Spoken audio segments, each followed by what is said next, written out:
You will not survive a collapse. That is a very strong assumption. How do you base that assumption on?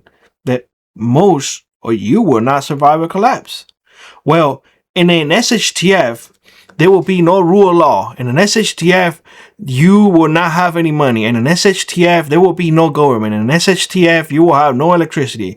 In an SHTF, there will be no gas. In an SHTF, people will not be able to move from point A to point B. In an SHTF, there will not be any doctors. In an SHTF, you will die off a cut.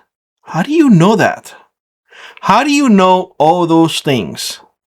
Please, put it down in the comment section below. How do you know those things? History? You read a good book? You saw it on television. So maybe somebody told you. Maybe somebody's grandparents told their kids, and then those kids pass it on. So you're now hearing stories from maybe 2 or 3 watered down versions, or maybe not watered down, but exaggerated. But the fact is that they're saying with certainty, most will not survive a collapse. Well, let me ask you something.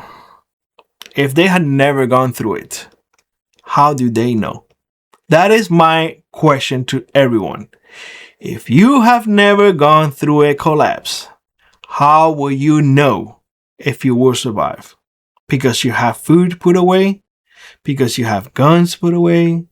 Because you have land, you have animals? Those things giving you a better chance. That is true. But that does not guarantee your survival.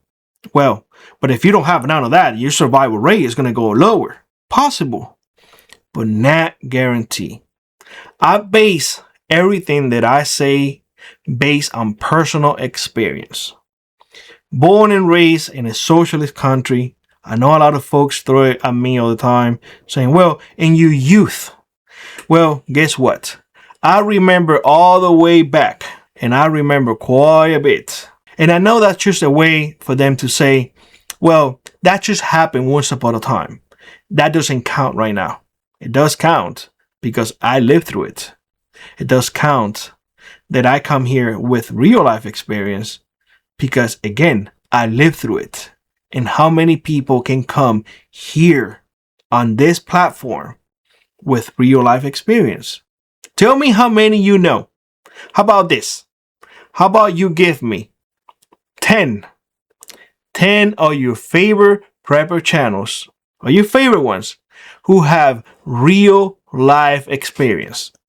Not theoretical, not read on books, not, I don't know, something else, classroom. No, real life. Like they have their scars on their body because of that experience. And I'm not talking military, I'm talking about civilian, real life experience.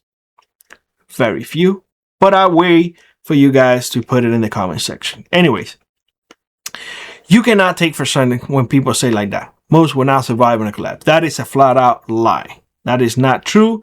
It is based on fear. It is based on movies. It is based on not real life experience at all. When I was in Cuba, a lot of people did not have land. When I was in Cuba, a lot of people, well, most people have survived. In fact, most of the people who did not survive because the government itself off them. That's a fact. So they didn't have a lot of food. In fact, they have a ration book over there. So they don't have a lot of food. Not many people have land, meaning that they don't get to cultivate, they don't get to grow a lot of food because the bigger population in Cuba is concentrated in the Havana. Essentially in central Havana, it's the highest population of people. Everything else is just open, but because of the lack of resources, a lot of people just don't till ground.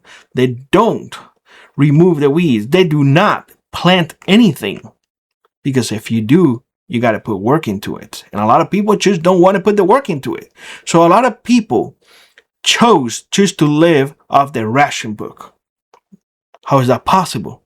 Like I'm saying, without resources, and they still survive. Minimum.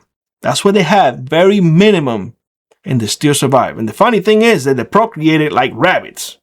Yes, because when you don't have television, when you don't have electricity, when you don't have work, the only thing left to do is procreate.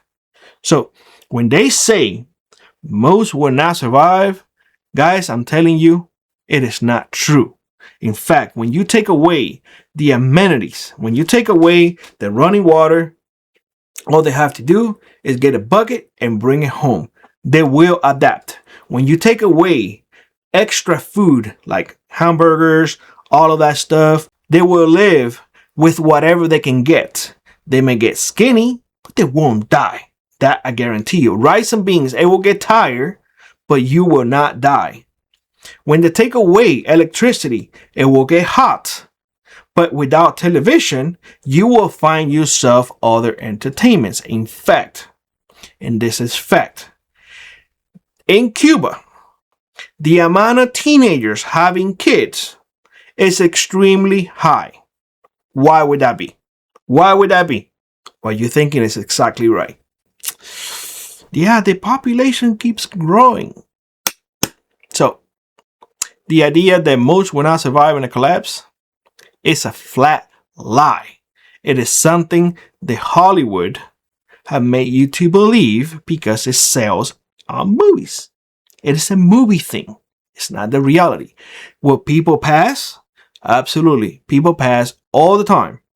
The sick, the young, the older, those will be the first ones to go because they are the most susceptible. But those remaining, trust me on this, they will procreate like rabbits, and you will see an explosion in population. And that, my friends, it's just fact. I know that for a fact because I lived through it.